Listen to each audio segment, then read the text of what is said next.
চলে এসেছি আবারও একটা নতুন পর্বে। 25শে ডিসেম্বর বড়দিন তো চলেই এলো, সামনে আবার আছে 1 জানুয়ারি।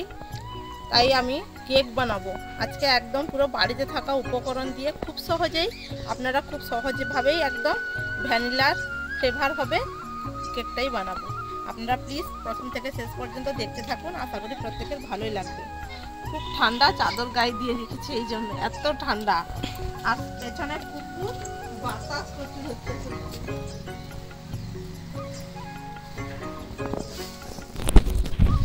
ডিসেম্বর মাস মানেই তো কেকের সিজন শুরু হয়ে গেল।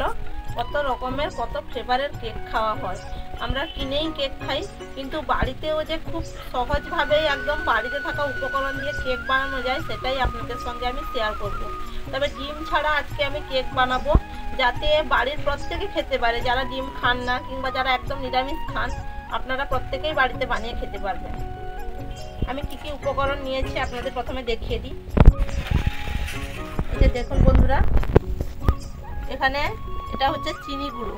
আমি এই কাপ মেপেই দেবো। এখানে 1 কাপ চিনির গুঁড়ো আছে।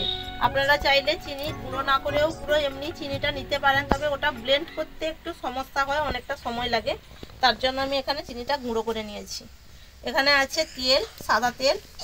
এই যে দেখুন, এটা ভ্যানিলা এসেন্স আর বেকিং পাউডার। এখানে আছে বেকিং সোডা, টুটি ফুটি। এই টুটি ফুটির ভিডিও কিন্তু আমি আপনাদের সঙ্গে আগে কেমন করে তৈরি করেছি তার শেয়ার করেছি, আপনারা চাইলে দেখে নিতে পারেন। এখানে এই কাপ মেপেই আমি 1.5 কাপ ময়দা নিয়েছি, আর আছে দুধ। আপনারা দেখতে থাকুন আমি কেমন করে প্রথম থেকে শেষ পর্যন্ত তৈরি করি কেকটা। আমি প্রথমে এখানে তেলটা দিয়ে দেবো পাত্রের মধ্যে।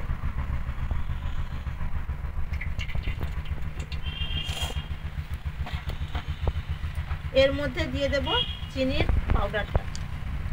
চিনিটা কিন্তু আমি বাড়িতে মিক্সিতে গুঁড়ো করে নিয়েছি, আপনারা চাইলে চিনির পাউডারও নিতে পারেন কিংবা মিক্সিতে গুঁড়ো করে নিতে পারেন। এইভাবে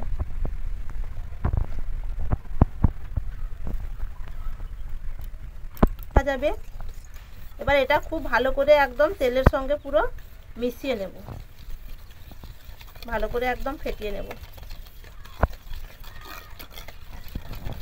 এই চিনি আর তেলটার সঙ্গে যত ভালো করে চিনির গুঁড়োটা মেশানো হবে, কেকটা কিন্তু ততই ভালো হবে।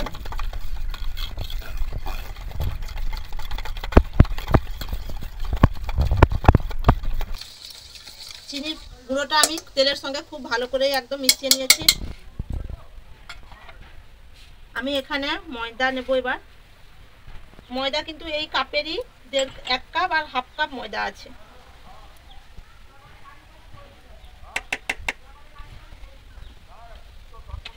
এখানে 1 চামচ মতো খাবার সোডা আছে, দিয়ে দেব। সবকিছু চালিয়ে নেব ভালো করে। কেকটা যত স্মুথ হবে ততই ভালো হবে। আমি এখানে বেকিং পাউডার দিয়ে দিচ্ছি 1 টেবিল চামচের মতো। আর সবকিছু উপকরণ ভালো করে এটা চালিয়ে নেব।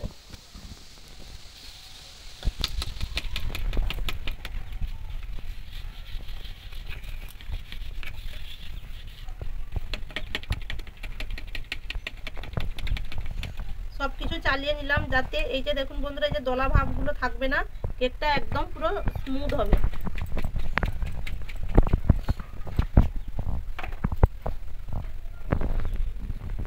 এবার এটা খুব ভালো করে ব্লেন্ড করে নেব, একসঙ্গে মেশাবো আগে উপকরণটা শুকনো। আমি এখানে দুধটা প্রথমে আগে জাল দিয়ে ঠান্ডা করে রেখেছি, এটাই দিয়ে মাখাবো। তবে একসঙ্গে অনেকটা দুধ দেবেন না, অল্প অল্প করে দুধ দিয়ে একটা থকথকে স্মুথ একটা ব্যাটার তৈরি করতে হবে। খুব বেশি পাতলাও হবে না, আবার একদম শক্তও হবে না, একদম অল্প অল্প করেই আমি দুধটা দেব। আমি কেমন করে ব্যাটারটা তৈরি করেছি দেখুন বন্ধুরা। এই যে দেখুন, এইভাবে একটা লেয়ারের মতো করে পড়ছে, দেখুন এরকমই হবে, তবেই বুঝতে পারবেন যে কেকের জন্য ব্যাটারটা একদম পারফেক্ট হয়েছে। দেখুন আমি আপনাদের চামচ দিয়ে দেখাচ্ছি, তবেই ভালো করে বুঝতে পারবেন। দেখুন এই যে লেয়ার হয়ে পড়ছে ব্যাটারটা, তাহলে খুবই একদম ভালো হয়েছে। দেবো এই যে ভ্যানিলা এসেন্স, এটা যে কোনো মুদিখানার দোকানে আপনারা পাবেন। এসেন্সটা কিন্তু একদম পুরো 1 ফোঁটা কি 2 ফোঁটা দেবো, দেখুন। আর দেওয়ার দরকার নেই, একদম অল্পই, যাতে এর ফ্লেভারটা খুব সুন্দর হবে কেকে।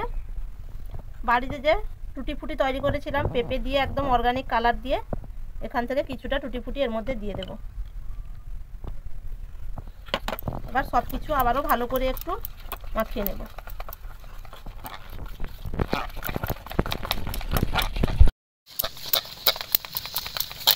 ভ্যানিলাটা দিলে কেকের একটা ফ্লেভার খুব সুন্দর হয় কিন্তু।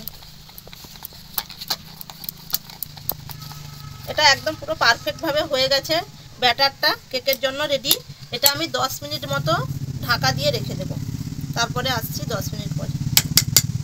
পরে ফিরে এসেছি, উনানটা জ্বালিয়ে নিয়েছি আমি। দেখুন বন্ধুরা, এই কড়াইয়ের মধ্যে বালি দিয়ে নিয়েছি, এটা বসিয়ে দেব। বালিটাও গরম হবে। দিয়ে রেখেছিলাম 10 মিনিট পরে, দেখুন বন্ধুরা অনেকটা কিন্তু ফুলে গেছে। এটা আবারও একটু ফিটিয়ে দেব।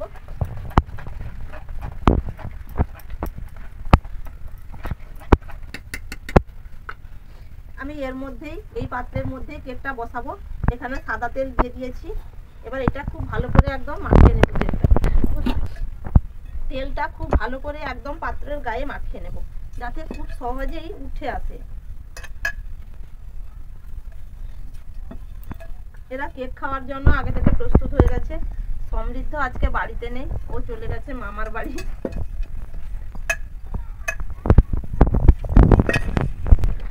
আমি একটা কাগজ, খাতার পাতা গোল করে কেটেছি, কিন্তু গোলটাও ঠিক হয়নি। এটা বসিয়ে দেব।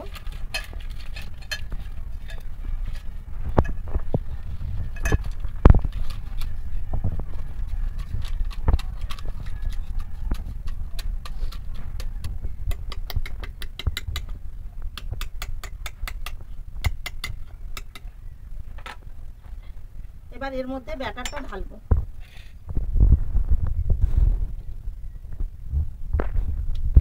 এখানে দেখুন বন্ধুরা কেমন থিকনেসটা হয়েছে। এই যে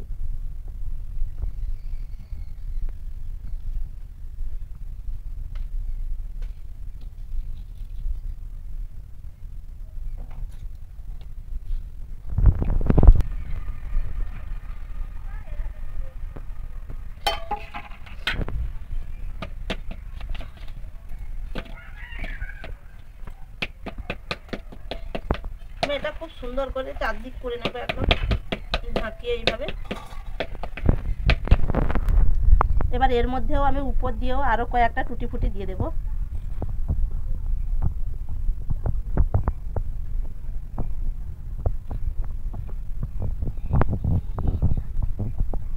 এদিকে বালিটাও গরম হয়ে গেল।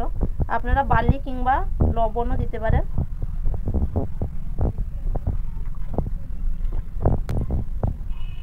এই টুটি ফুটিগুলো দিলে দেখতেও যেমন সুন্দর লাগে, খেতেও ভালো লাগে। বাচ্চারা তো এসবই শুধু তুলে তুলে খায় আগে। বালিটা কিন্তু গরম হয়ে গেছে। আমি একটা স্ট্যান্ড নিয়েছি, বালির উপর দিয়ে দিলাম। এবার এর উপরেই পাত্রটা বসিয়ে দেব।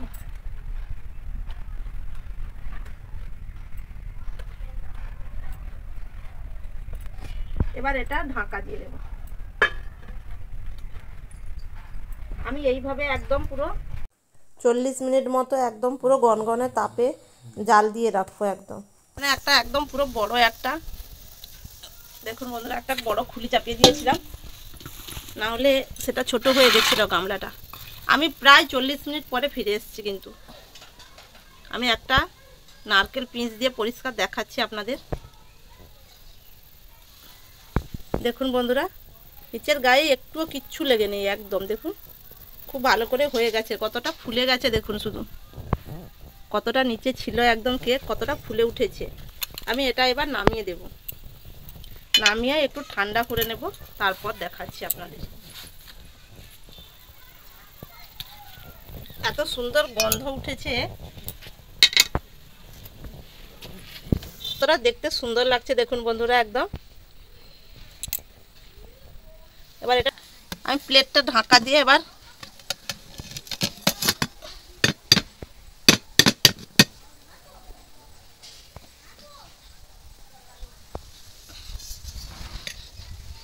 দেখুন বন্ধুরা, একদম পুরো পারফেক্ট হয়ে গেছে।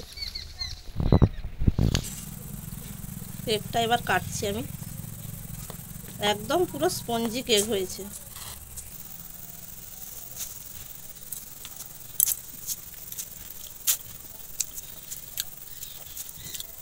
একদম পুরো নরম স্পঞ্জি, দেখুন বন্ধুরা, পুরো তুলোর মতো একদম।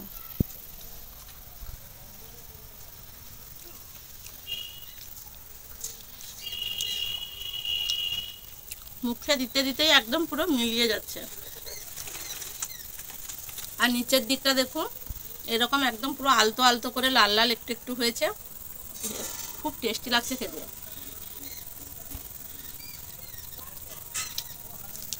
আর টুটি ফুটিগুলো মুখের মধ্যে পড়ছে, ভীষণ টেস্টি। আপনারাও বাড়িতে এইভাবে বানিয়ে ফেলবেন। সামনে আসছে বড়দিন, তারপরে আছে 1 জানুয়ারি, ভালোই লাগবে।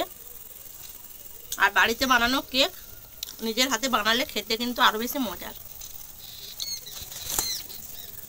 আপনাদের কেমন লাগলো কমেন্ট করে অবশ্যই জানাবেন। ভালো লাগলে প্লিজ লাইক, কমেন্ট, শেয়ার, অবশ্যই চ্যানেলটি সাবস্ক্রাইব করে সাথে থাকবেন। আবার দেখা হচ্ছে নতুন পর্বে। এর যে উপরে এই যে দেখুন, এটা হাফ হাফ দাগ হয়ে গেছে। এটা যেহেতু একটা বড় পাত্রে দিয়েছি আমি, পরিমাণটা কম কম করে নিয়েছি, তাই পাতলা হওয়ার জন্য উপরে একটা ফাটা ফাটা দাগ হয়ে গেছে না, এই যে দেখুন, মানে ভেঙে যাচ্ছে। কিন্তু আরেকটু ছোট জিনিসে বসালে কি হতো, এটা এই দিকটা পাতলা হতো না, তাহলে আরও মোটা থাকলে এটা দাগ হতো না। কিন্তু এটা কিছুই না, কিন্তু কেকটা কিন্তু খুব সুন্দর হয়েছে।